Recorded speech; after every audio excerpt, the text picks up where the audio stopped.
Right then, welcome back to the channel. Manchester United have beaten PAOK or PAOK, or however you want to say it, in the Europa League, and actually started to get some points on the board properly now. So let's talk about, there's quite a few talking points I want to cover. It has to start with Ahmad, man. I think he can do this for us. Like, I still think you're asking a fair bit from him for him to just be this match winner goal scorer for us like every week. But I think he can contribute, and I think he'll contribute more than Rashford and Garnacho will. Clearly, one of them is going to play on the other wing. But I love his dribbling. I love that low centre of gravity. I love how he keeps hold of the ball. Actually, I don't think he kept hold of the ball all that well tonight. He let a few go. But he creates chances. The one criticism you might have of him is that he doesn't take enough opportunities and doesn't shoot enough. But he's come away with 2 goals tonight. You absolutely can't say that. First one being a brilliant header. And second one, working hard off the ball, never giving up, showing desire, getting a great little tackle in, beating his man and sending it home. Impact, delivering, final product. That's what you want to see from your players. And he absolutely delivered that in spades tonight. So well done to him, man of the match. And you know, quite clearly deserved that too. In terms of what that means for him going forward, I just think you've got to play him. You know, I never really understood the desire to keep him on the bench. It wasn't obvious as to why.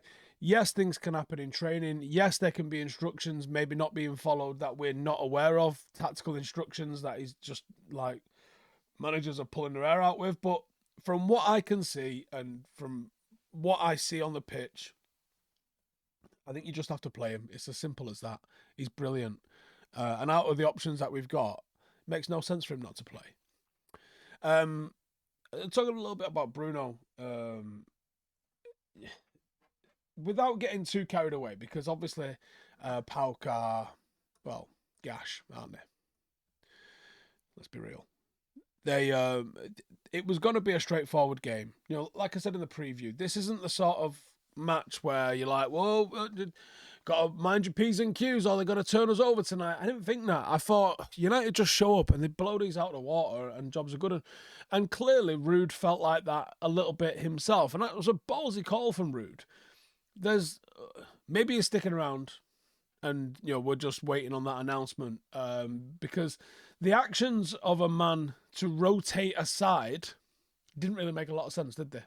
To me, they didn't really make a lot of sense. Anyway, it's like, why are you rotating?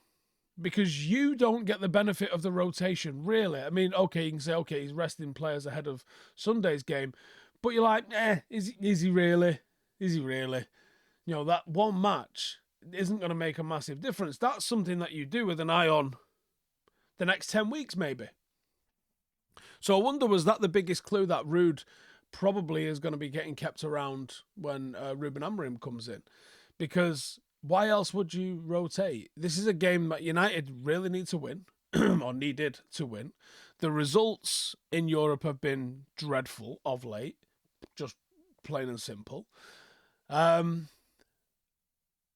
I thought that was very interesting to see him rotate and for it to be successful. Because clearly we were levels better than the opposition. And at some point, there's a certain arrogance attached with this. Like, we should just turn up and snot at teams. And you don't. And sometimes you do and sometimes you don't. But you should. You should be able to rotate your squad of international footballers in almost any flavour and come up with a win. You should be able to give people the night off. And obviously we come away with a clean sheet, 2 goals. After the first goal, it looked like United took the foot off the gas a little bit, and then you go, oh, we're going to end up paying for this. And we very nearly did. Brilliant little through ball through. And Onana managed to sort of anticipate the shot and get himself a save off nice and easy. Can't argue with that, can't fault that. And then obviously United pushed on a little bit more, got the second goal, and got the win ultimately in the end. But yeah, I just keep circling the Ruud van Nistelrooy thing a little bit. It's on my mind, should we say. Bruno Fernandes. So he created 7 chances tonight. which is a lot in any game.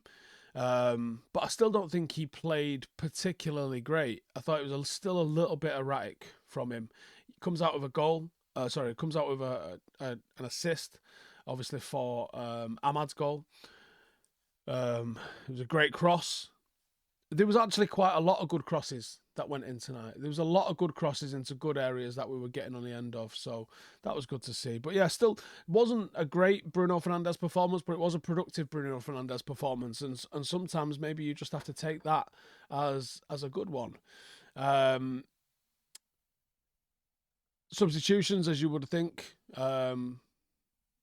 we saw Mount.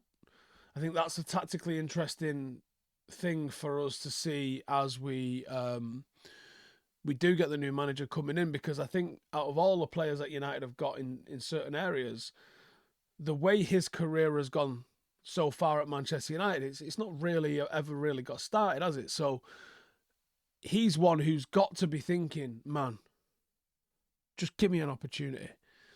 Because of this 2-10s system that he operates with, he might be one that genuinely benefits from the incoming manager. But it's one of those, isn't it? The VAR decisions. The one on Garnacho, the commentary was talking about how Garnacho's kicked him. Garnacho's running.